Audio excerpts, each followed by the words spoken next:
തിരുവനന്തപുരം നഗരസഭ കൃഷി, മൃഗസംരക്ഷണം, ഫിഷറീസ്, ക്ഷീരവകുപ്പുകളുടെ സംയുക്ത സഹകരണത്തോടെ വിഷ്കണി 2017 എന്ന പേരിൽ കാർഷിക, വിജ്ഞാന, വ്യാവസായിക വിപണന പ്രദർശനമേള 20/4/2017 മുതൽ 7/5/2017 വരെ പുത്തരിക്കട മൈതാനിയിൽ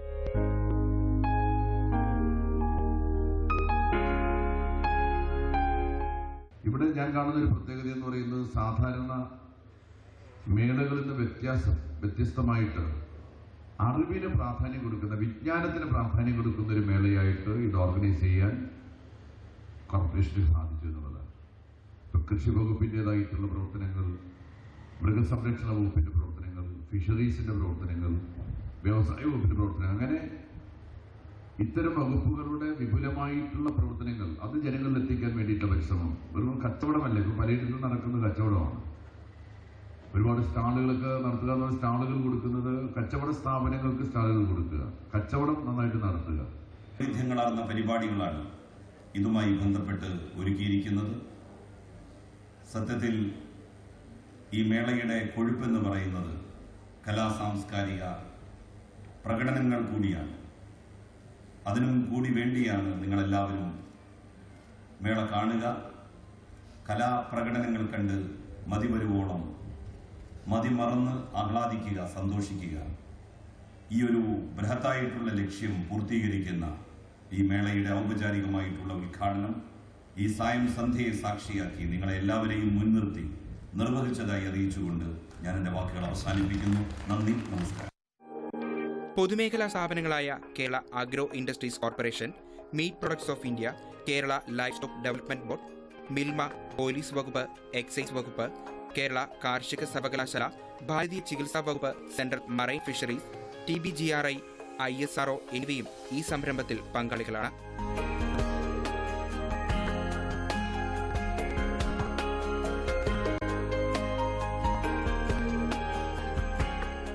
തിരുവനന്തപുരം നഗരസഭയുടെ നേതൃത്വത്തിൽ ഈ മാസം 20-ാം തീയതി ആരംഭിച്ച് മെയ് മാസം 5-ാം തീയതി അവസാനിക്കുന്ന നിലയ്ക്ക് കാർഷിക വിജ്ഞാന വിപണന മേള നടക്കുകയാണ്. തിരുവനന്തപുരം നഗരവാസികളെന്നല്ല, തിരുവനന്തപുരത്തും സമീപ ജില്ലകളിലുമുള്ള ഒരു വലിയ വിഭാഗം ജനങ്ങൾ ഈ വിപണന മേളയിൽ പങ്കെടുക്കുകയും ഇതിനെ സംബന്ധിച്ച് ഒരു വലിയ അഭിപ്രായം ഉയർന്നു വന്നിട്ടുമുണ്ട്. ഇങ്ങനെ ഒരു മേളയ്ക്ക് തിരുവനന്തപുരം നഗരസഭ രൂപം കൊടുത്തത് കാർഷിക മേഖലയിൽ ഊന്നിയുള്ള അതിൻ്റെ ഒരു വൈജ്ഞാനിക ബോധവൽക്കരണം എന്നുള്ള നിലയ്ക്കാണ് ഇതിൻ്റെ ഒരു പ്രധാന പ്രവർത്തനമായി ഞങ്ങൾ ഏറ്റെടുക്കുന്നത്. കൃഷിയെ സംബന്ധിച്ചുള്ള കാര്യങ്ങൾ ജനങ്ങളിലെത്തിക്കുകയും ഒരു ജൈവ കാർഷിക മേഖലയ്ക്ക് രൂപം കൊടുക്കുക എന്നുള്ള ഒരു ബോധവൽക്കരണ പ്രവർത്തനമാണ് ഇതിലൂടെ ലക്ഷ്യമിടുന്നത്.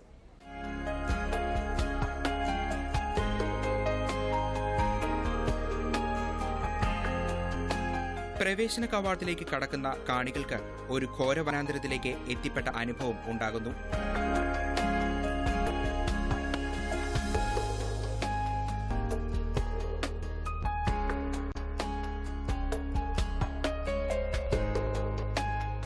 കാലത്തിന്റെ കടന്നുപോക്കിലൂടെ ആദിമ മനുഷ്യൻ കൃഷിയിലേക്കും മൃഗപരിപാലനത്തിലേക്കും നടന്നു കയറിയ നാൾവഴികളുടെ ദൃശ്യസമ്പന്നത പുതിയൊരു അനുഭവമാണ്.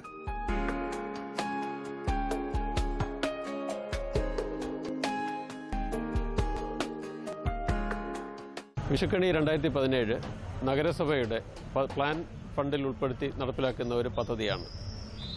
ഇതുവഴി ഉദ്ദേശിക്കുന്നത് കാർഷിക, വ്യവസായിക, വിപണന, വിജ്ഞാന പ്രദർശന മേളയായിട്ടാണ് ഇത് സംഘടിപ്പിച്ചിട്ടുള്ളത്. പ്രധാന ലക്ഷ്യം വിജ്ഞാന വ്യാപനമാണ്. ലാഭേച്ഛയില്ലാതെ ജനങ്ങൾക്ക് വളരെ സത്യസന്ധമായ അറിവുകൾ പകർന്നു കൊടുക്കുക എന്നുള്ളതാണ് ഇതിൻ്റെ പ്രധാന ഉദ്ദേശം.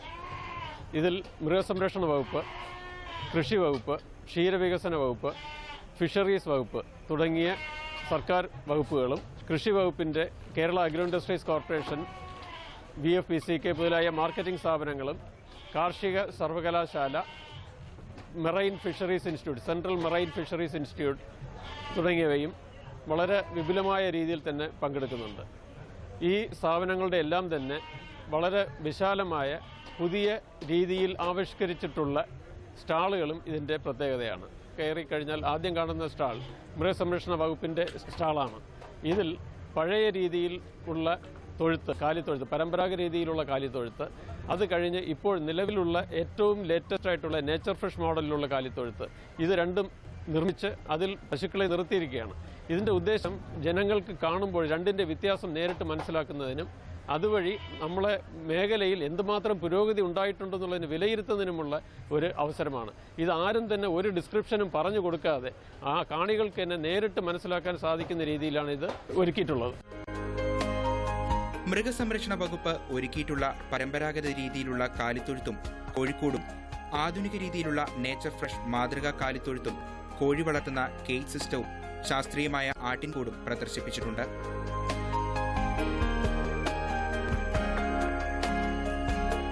നേച്ചർ ഫ്രഷ് തൊഴുത്തിൽ ഓട്ടോമാറ്റിക് ഡ്രിങ്കർ സിസ്റ്റം, പശുക്കൾക്ക് റബ്ബർ ഫ്ലോർ മാറ്റ്, ശുദ്ധമായ പാലുൽപാദനത്തിന് കറവയന്ത്രം, വായു സഞ്ചാരയോഗ്യമായ ചുവരില്ലാത്ത തൊഴുത്ത് എന്നിവയും മേളയിലൂടെ കാണികൾക്ക് പരിചയപ്പെടുത്തി കൊടുക്കുന്നു.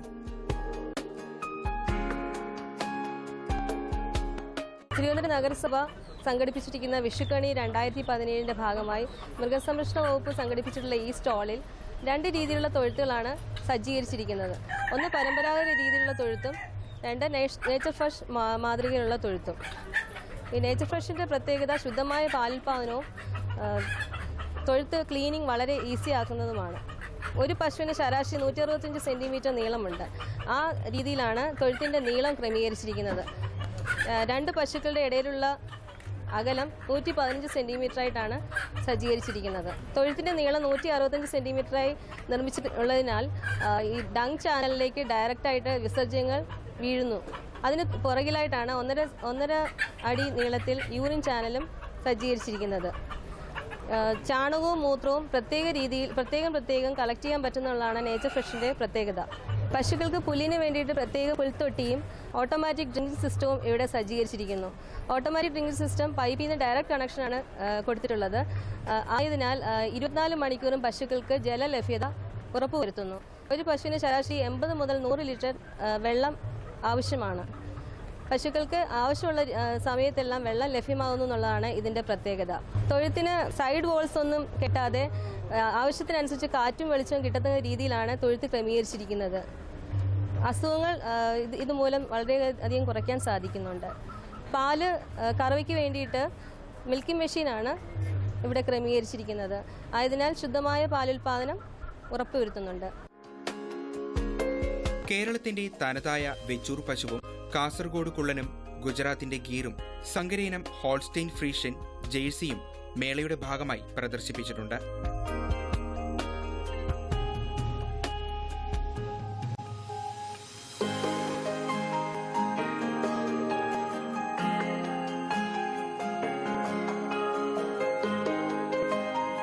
അലങ്കാരക്കോഴികൾ, മുട്ടക്കോഴികൾ, താറാവ്, പാത്ത തുടങ്ങിയവയും കാണികൾക്ക് കൗതുകമുണർത്തുന്നവയാണ്.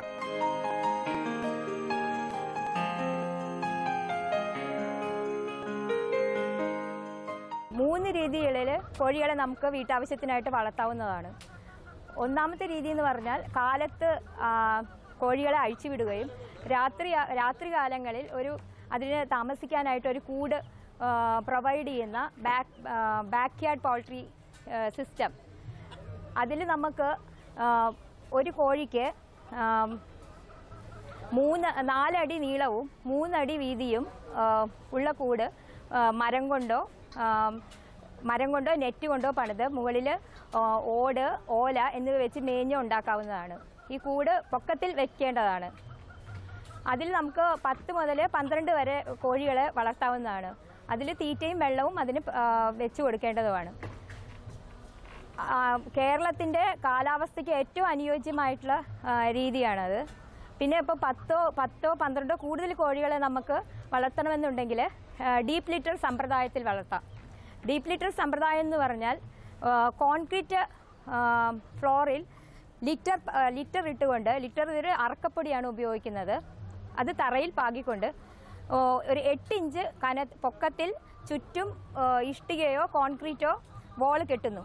അതിന് മുകളിൽ നെറ്റ് വെച്ചിട്ട് കൂട് മറയ്ക്കുന്നു, ചുറ്റും കൂട് മറയ്ക്കുന്നു. സിറ്റിയിൽ താമസിക്കുന്ന ആളുകൾക്ക് കോഴികളെ വളർത്താൻ സ്ഥലം കുറവായിരിക്കും. അതിന് നമുക്ക് ഈ കേജ് സിസ്റ്റം ഉപയോഗിക്കാവുന്നതാണ്. ഈ കേജ് സിസ്റ്റം നമുക്ക് ടെറസിലും കോഴികളെ വളർത്താനായിട്ട് ഉപയോഗിക്കാം. അതിൽ 3 തരം കേജ് സിസ്റ്റം നിലവിലുണ്ട്. 5 കോഴികളെ വളർത്തുന്നതും 10 കോഴികളെ വളർത്തുന്നതും 50 എണ്ണത്തിന് വേണമെങ്കിലും വളർത്തുന്ന കേജുകൾ അവൈലബിൾ ആണ്. വിജ്ഞാനപ്രദമായ പോസ്റ്ററുകളും പ്രദർശനത്തിൽ ഉൾപ്പെടുത്തിയിട്ടുണ്ട്.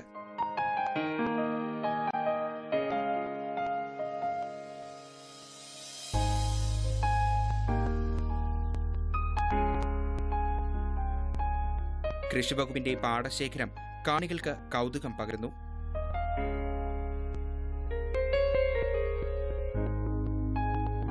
ഇതിൻ്റെ മുഴുവൻ തീം എന്ന് പറയുന്നത് ആധുനിക കാലത്തിലേക്കുള്ള കൃഷി എങ്ങനെ ഉരുത്തിരിച്ചെടുക്കപ്പെട്ടു എന്നുള്ളതിനെക്കുറിച്ചാണ്. അപ്പോൾ കാനനവാസിയായിരുന്ന മനുഷ്യൻ എങ്ങനെ നാഗരികത കൃഷിയിലേക്ക് എത്തിയെന്നും അതിലെന്തുമാത്രം പുരോഗമനം ഉണ്ടായി എന്നും ജനത്തിന് മനസ്സിലാക്കി കൊടുക്കുക എന്നുള്ളതാണ് ഏറ്റവും പ്രധാനപ്പെട്ട കാര്യം.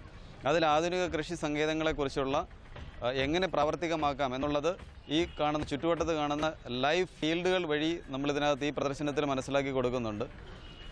അതോടൊപ്പം തന്നെ സംയോജിത കൃഷി രീതിയുടെ മാതൃക, അങ്ങനെ മുഴുവൻ എന്താണോ നമ്മൾ ഫീൽഡിൽ ചെയ്യാനായിട്ട് ഉദ്ദേശിക്കുന്നത്, കൃഷിയിടത്തിൽ യഥാർത്ഥത്തിൽ എങ്ങനെയാണോ ഉണ്ടായിരിക്കുക, അതിൻ്റെ മുഴുവൻ മാതൃകകളും ഇതിനകത്ത് ഉൾക്കൊള്ളിച്ചിട്ടുണ്ട്. വിവിധതരം ആധുനിക ജലസേചന മാർഗങ്ങളെ പരിചയപ്പെടുത്തുന്ന അടുക്കളത്തോട്ടം വീട്ടുവളപ്പിലെ പച്ചക്കറി കൃഷിയെ പ്രോത്സാഹിപ്പിക്കുന്ന വിധത്തിലുള്ളതാണ്.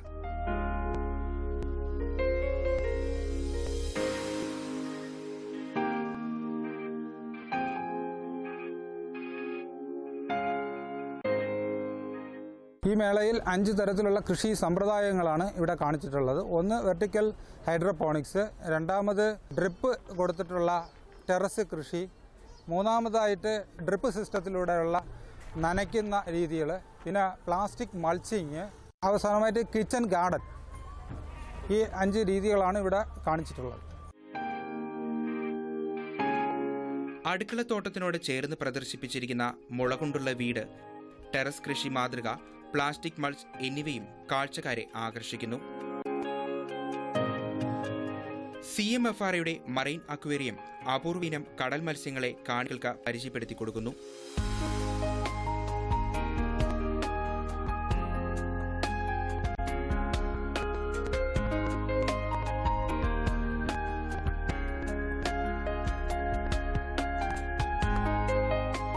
ഡോക്ടർമാരുടെ OP വിഭാഗവും വിവിധയിന ഔഷധ സസ്യങ്ങളും ഭാരതീയ ചികിത്സാ രീതിയുമായി ബന്ധപ്പെട്ട പോസ്റ്ററുകളും ഉൾപ്പെടുത്തിയാണ് ഭാരതീയ ചികിത്സാ വിഭാഗത്തിന്റെ ദൃശ്യവിന്യാസം.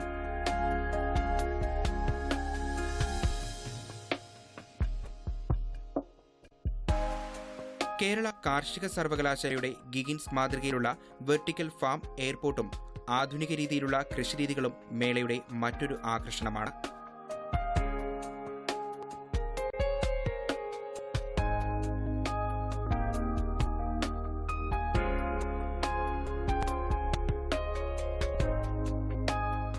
അതിൻ്റെ പ്രധാന ഘടകമെന്ന് പറഞ്ഞാൽ ഇപ്പോഴും സിറ്റിയിൽ വളരെ ജലത്തിൻ്റെ ദൗർലഭ്യമുണ്ട്.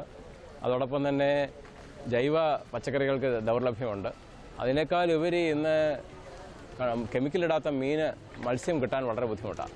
അപ്പം ഇങ്ങനൊരു സാഹചര്യത്തിൽ കുറഞ്ഞത് വീട്ടിലെ ഏറ്റവും ചെറിയ കുട്ടിക്കെങ്കിലും മത്സ്യം കൊടുക്കത്തക്ക രീതിയിൽ മത്സ്യവും ജൈവ കൃഷിയും ഒരുമിച്ച് കോർത്തിണക്കിക്കൊണ്ടുള്ള അക്വാപോണിക്സ് എന്നുള്ളൊരു സംരംഭം വളരെ വിപുലമായി വളരെ വലിയ സംരംഭമായി ചെയ്യാൻ പറ്റുന്നൊരു കാര്യമാണ്. പക്ഷേ ഇതൊരു വീട്ടിൽ ഒരു 2 സെൻറ്റ് സ്ഥലത്തുള്ളൊരു വീട്ടിൽ അല്ലെങ്കിൽ ഒരു ഫ്ലാറ്റിൽ ഇത് ചെയ്യുവാൻ പറ്റുമോ എന്ന് ചോദിച്ചു കഴിഞ്ഞാൽ ചെയ്യാൻ പറ്റും.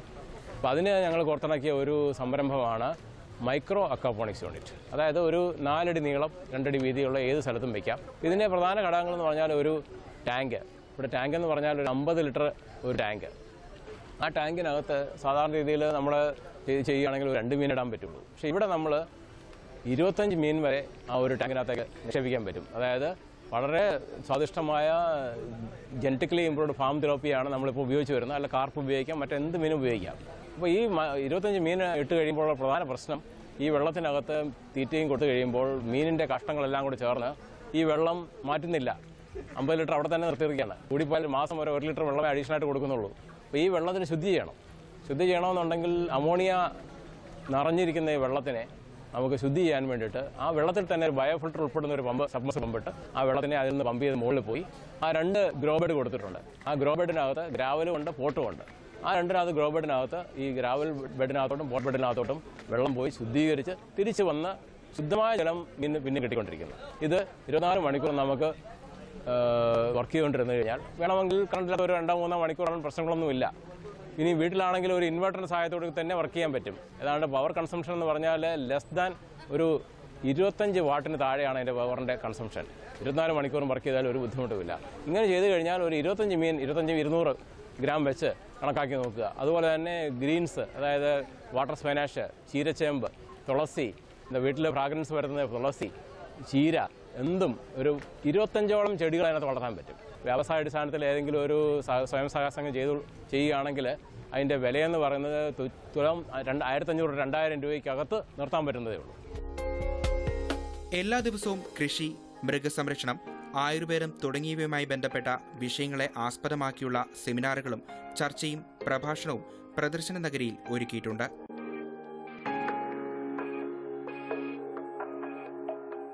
ഈ മേളയിൽ നമ്മൾ ഗ്രാമീണ ജനതയ്ക്കും അതുപോലെ തന്നെ നഗരവാസികൾക്കും ഒരേപോലെ കൃഷിയിലേക്കുള്ള താല്പര്യം കൊണ്ടുവരുന്നതിന് വേണ്ടി ഒരു ശ്രമമാണ് നടത്തിയിരിക്കുന്നത്. ഇത് പൂർണ്ണമായും വിജയിച്ചിരിക്കുന്നു എന്ന് തന്നെയാണ് ഞങ്ങളുടെ പക്ഷം. അതിൽ ഏറ്റവും കൂടുതൽ ഈ മേള കൊണ്ട് പ്രയോജനം കിട്ടുന്നത് ഇപ്പോഴത്തെ യുവതലമുറയ്ക്കാണ്. അവർ കണ്ടിട്ടില്ലാത്തതും കാണാൻ ആഗ്രഹിച്ചിരുന്നതുമായ വിവിധ ഇനം കൃഷിരീതികൾ ഇവിടെ സംയോജിപ്പിച്ചിട്ടുണ്ട്. എല്ലാത്തരം ആൾക്കാർക്കും ഈ മേള കൊണ്ട് കൃഷിയിലേക്കുള്ള അല്ലെങ്കിൽ സംയോജിത കൃഷിയിലേക്കുള്ള അവരുടെ താല്പര്യം പൂർണ്ണമായും വർദ്ധിച്ചു എന്ന് തന്നെ വിശ്വസിക്കാനാണ് ഞങ്ങൾക്കിഷ്ടം.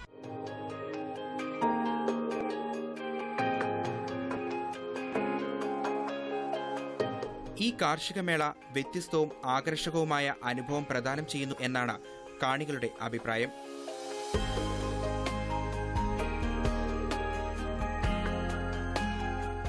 തിരുവനന്തപുരം നഗരസഭയുടെ കീഴിലെ പുത്തരിക്കണ്ടം മൈതാനത്ത് ഭക്ഷ്യവിപണന കാർഷിക മേള നടക്കുകയാണ്. ഒരുപാട് തരത്തിലുള്ള കാർഷിക വിഭവങ്ങൾ നമുക്കിവിടെ കാണാൻ സാധിക്കുന്നുണ്ട്. എനിക്ക് തോന്നുന്നു കുറേ നാൾക്ക് ശേഷം ഒരു പച്ചപ്പ് മനസ്സിൽ ഫീൽ ചെയ്തുള്ളൊരു ഇത് വന്നിട്ടുണ്ട്.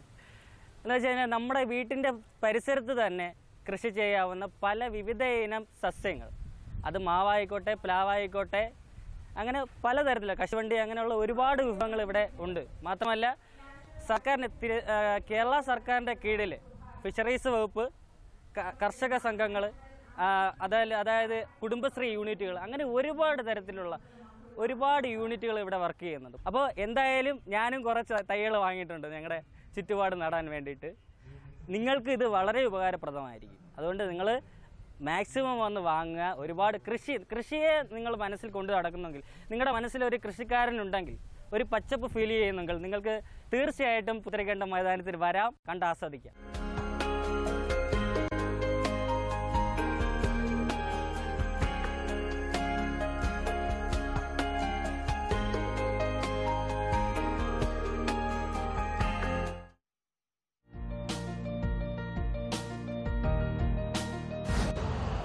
यूरिया का स्वदेशी उत्पादन 70 लाख टन बढ़ाने के लिए 6 उर्वरक संयंत्रों का उद्धार किया जा रहा है।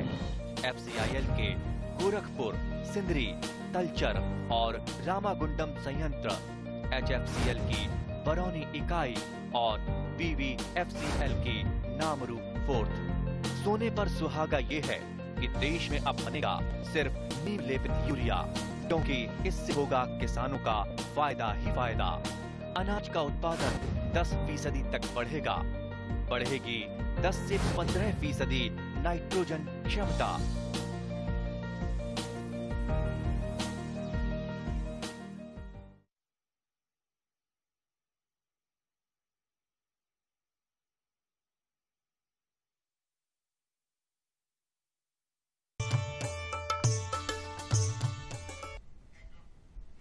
നമസ്കാരം. ദൂരദർശൻ കാർഷിക വാർത്തകളിലേക്ക് സ്വാഗതം. പ്രധാന വാർത്തകൾ.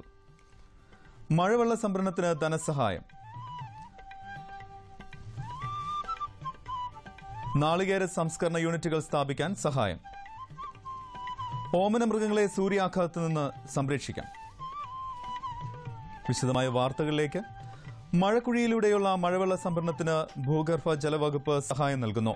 സർക്കാർ ഓഫീസുകൾ, സ്കൂളുകൾ, ആശുപത്രികൾ എന്നീ കെട്ടിടങ്ങളിൽ നിന്നും ലഭിക്കുന്ന മഴവെള്ളം ഓവുകൾ വഴി പൈപ്പുകളിലൂടെ ശേഖരിച്ച് മഴക്കുഴികളിലേക്ക് ഒഴുക്കിവിട്ട് പരിസരങ്ങളിലെ കിണറുകളെ ജലപൂരിതമാക്കുന്നതാണ് പദ്ധതി.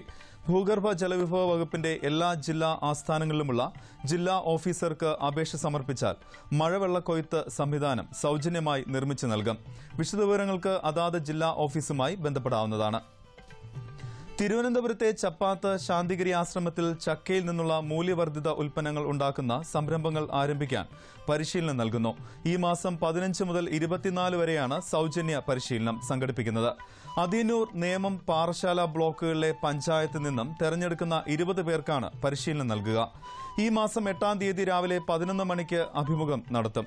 കൂടുതൽ വിവരങ്ങൾക്കും അപേക്ഷാ ഫോറത്തിനും ബന്ധപ്പെടാവുന്ന ഫോൺ നമ്പർ 9294482511. മറ്റൊരു നമ്പർ 9497004409.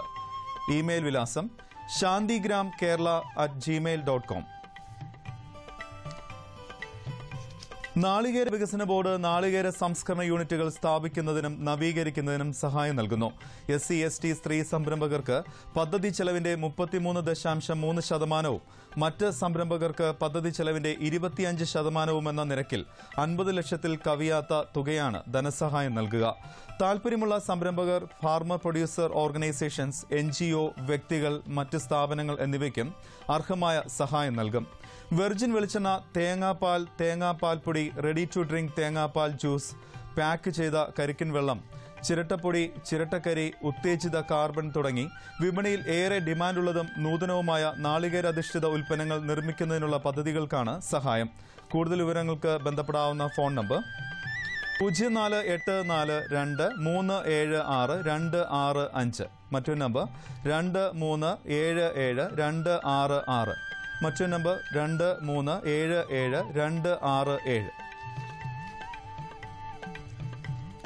തിരുവനന്തപുരത്തെ വലിയതുറ തെങ്ങിൻ തൈ ഉൽപാദന കേന്ദ്രത്തിൽ കുറുകിയ ഇനം തെങ്ങിൻ തൈ, WCT, D&T ഇനം തെങ്ങിൻ തൈകൾ, നേന്ത്രൻ, ടിഷ്യൂ കൾച്ചർ വാഴത്തൈകൾ എന്നിവ വിൽപ്പനയ്ക്ക് തയ്യാറായിട്ടുണ്ട്. വാഴത്തൈ ഒന്നിന് 20 രൂപയും D&T തെങ്ങിൻ തൈ ഒന്നിന് 125 രൂപയുമാണ് വില. ഓമന മൃഗങ്ങളായ നായ, പൂച്ച എന്നിവയെ സൂര്യാഘാതത്തിൽ നിന്നും സംരക്ഷിക്കുന്നതിന് സ്വീകരിക്കേണ്ട മുൻകരുതലുകൾ ഇനി പറയുന്നു. മൃഗങ്ങളെ നേരിട്ട് വെയിലേൽക്കാത്തതും തണലുള്ളതുമായ സ്ഥലങ്ങളിൽ പാർപ്പിക്കുക. വെയിലുള്ള സ്ഥലങ്ങളിൽ പാർക്ക് ചെയ്തതോ അടഞ്ഞുകിടക്കുന്നതോ ആയ വാഹനങ്ങളിൽ മൃഗങ്ങളെ ഇടാതിരിക്കുക. ചൂട് കൂടുതലുള്ള ദിവസങ്ങളിൽ ഓമന മൃഗങ്ങളുടെ വ്യായാമം പരിമിതപ്പെടുത്തുക. ഇനി കമ്പോള നിലവാരം. വെളിച്ചെണ്ണ കൊച്ചി ക്വിന്റലിന് 12,600 രൂപ, കോഴിക്കോട് 14,200 രൂപ, തൃശൂർ 12,400 രൂപ. കൊപ്ര കൊച്ചി 8,510 രൂപ, കോഴിക്കോട് 9,000 രൂപ, തൃശൂർ 8,440 രൂപ. കുരുമുളക് അൺഗാർബിൾഡ് 54,200 രൂപ, കുരുമുളക് ഗാർബിൾഡ് 57,200 രൂപ. ചുക്ക് മീഡിയം 12,000 രൂപ, ചുക്ക് ബെസ്റ്റ് 13,000 രൂപ. മഞ്ഞൾ സേലം 8,800 രൂപ, മഞ്ഞൾ ഈറോഡിൽ 9,200 രൂപ. അടയ്ക്ക പഴയത് 20,000 രൂപ മുതൽ 21,000 രൂപ വരെ. കൊച്ചി റബ്ബർ RSS 5ാം ഗ്രേഡ് 13,800 രൂപ, റബ്ബർ RSS 4ാം ഗ്രേഡ് 14,000 രൂപ. കോട്ടയം റബ്ബർ RSS 5ാം ഗ്രേഡ് 13,800 രൂപ, റബ്ബർ RSS 4ാം ഗ്രേഡ് 14,000 രൂപ. കമ്പോള നിലവാരം കൊച്ചിയിൽ. വെളിച്ചെണ്ണ ക്വിന്റലിന് 12,600 രൂപ, കൊപ്ര 8,510 രൂപ, പിണ്ണാക്ക് എക്സ്പെലർ 2,300 രൂപ, പിണ്ണാക്ക് റോട്ടറി 2,700 രൂപ. കുരുമുളക് അൺഗാർബിൾഡ് 54,200 രൂപ, കുരുമുളക് ഗാർബിൾഡ് 57,200 രൂപ. ചുക്ക് മീഡിയം 12,000 രൂപ, ചുക്ക് ബെസ്റ്റ് 13,000 രൂപ, മഞ്ഞൾ നാടൻ 11,500 രൂപ. അടയ്ക്ക പുതിയത് 20,000 രൂപ മുതൽ 21,000 രൂപ വരെ. ജാതിക്ക തൊണ്ടൻ കിലോഗ്രാമിന് 200 രൂപ മുതൽ 250 രൂപ വരെ. ജാതിക്ക തൊണ്ടില്ലാത്തത് 400 മുതൽ 430 രൂപ വരെ. ജാതിപത്രി 500 മുതൽ 600 രൂപ വരെ. ഗ്രാമ്പു 700 രൂപ. റബ്ബർ RSS 5ാം ഗ്രേഡ് 13,800 രൂപ, റബ്ബർ RSS 4ാം ഗ്രേഡ് 14,000 രൂപ. ഒട്ടുപാൽ 9,300 രൂപ, ലാറ്റക്സ് 9,300 രൂപ. കാലാവസ്ഥ. കണ്ണൂർ കൂടിയ താപനില 35.4 ഡിഗ്രി സെൽഷ്യസ്, കുറഞ്ഞ താപനില 26.4 ഡിഗ്രി സെൽഷ്യസ്. കോഴിക്കോട് 37.2, 24. കൊച്ചി 35.3, 22.9. ആലപ്പുഴ 33.6, 25.6, പുനലൂർ 35.5, 24, തിരുവനന്തപുരം കൂടിയ താപനില 34.5 ഡിഗ്രി സെൽഷ്യസ്, കുറഞ്ഞ താപനില 23.7 ഡിഗ്രി സെൽഷ്യസ്. ഇന്നത്തെ കാർഷിക വാർത്തകൾ സമാപിക്കുന്നു. നമസ്കാരം.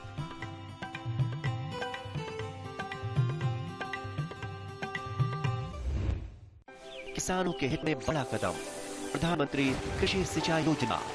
हर खेत को पानी, प्रति बूंद अधिक उपज।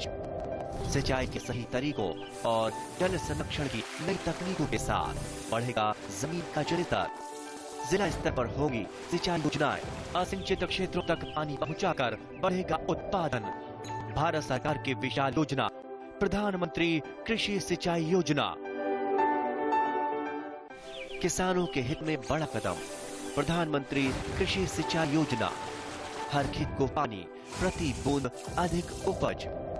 सिंचाई के सही तरीकों और जल संरक्षण की नई तकनीकों के साथ बढ़ेगा जमीन का जलस्तर। जिला स्तर पर होंगी सिंचाई योजनाएं, असिंचित क्षेत्रों तक पानी पहुंचाकर बढ़ेगा उत्पादन। भारत सरकार की विशाल योजना प्रधानमंत्री कृषि सिंचाई योजना। किसी की नजर ना लगे, बेबी को किसी की नजर नहीं लगेगी। बुरी नजर से बचाने के लिए इतना कुछ। सबसे पहले से बीमारियों की नजर से तो बचाइए। वो कैसे?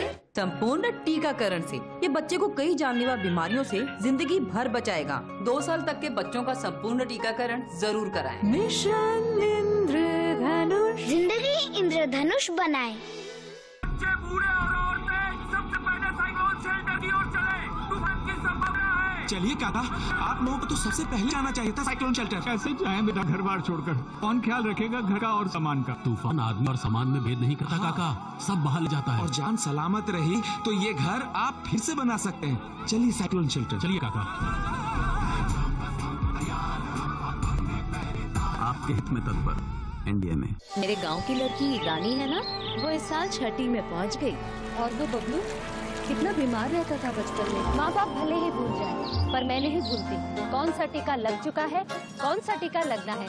अगर आपके परिवार में भी किसी बच्चे का टीकाकरण छूटा हुआ है तो मिशन इंद्रधनुष दे रहा है आपको एक और मौका। अधिक जानकारी के लिए निकट के स्वास्थ्य केंद्र, आशा दीदी या ANM बहन से संपर्क करें। मिशन इंद्रधनुष, जिंदगी इंद्रधनुष बनाए। आज मौसम तो काफी खराब है, कहीं तूफान तो नहीं आएगा? रेडियो पे सुनता हूँ। तूफान की आशंका है, मछुआरों को सावधान किया जाता है कि वो समुद्र की ओर ना जाए। कमला, तूफान आ रहा है। सर्टिफिकेट कहाँ है? हाँ यही है। और बाकी जरूरी सामान? वो भी है। ठीक है, बस्ती वालों को खबर करते हैं, शायद सबको अभी रात कैंप के लिए निकलना पड़े। चलो चलो जल्दी आओ।